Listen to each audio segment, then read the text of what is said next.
Repeat చేస్తాను, ఇది important మాట. వారు సెంట్రల్ ఎంపవర్డ్ కమిటీ ఇచ్చిన మాట ఏంటంటే, చెప్పిన రిపోర్ట్ ఏంటంటే, in view of the seriousness of the violations and potential financial impropriety, ఇక్కడ జరిగిన ఆర్థికపరమైన అవకతవకలు, ఇక్కడ జరిగిన ఉద్దేశపూర్వకమైన ఒక అరాచకత్వం ఏదైతే ఉందో దాన్ని దృష్టిలో పెట్టుకొని ఖచ్చితంగా మరి ఒక ఇండిపెండెంట్ ఇన్వెస్టిగేషన్ ఒక స్పెషలైజ్డ్ ఏజెన్సీ ద్వారా ఆర్డర్ చేయండి.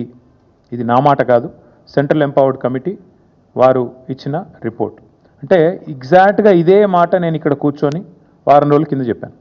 ఈ 10,000 కోట్ల కుంభకోణాన్ని బయటికి రావాలి అంటే, ఈ రాష్ట్ర ప్రభుత్వం చేసిన తప్పు బయటికి రావాలి అంటే RBI, serious fraud investigation office SFIO, CVC, CBI జోక్యం చేసుకోవాలి అని చెప్పి నేను ఇప్పటికే కోరినాను. వాళ్ళ మా వాదనను సమర్థిస్తూ, మా వాదన కరెక్టే అని చెప్తూ ధృవీకరిస్తూ మరి ఇవాళ సెంట్రల్ ఎంపవర్డ్ కమిటీ ఇచ్చిన రిపోర్ట్ కూడా సుప్రీంకోర్టు చేతిలో ఉంది. కేంద్ర ప్రభుత్వం కూడా ఇప్పటికే పరిగణలోకి తీసుకుంటుందని మేము అనుకుంటా ఉన్నాం.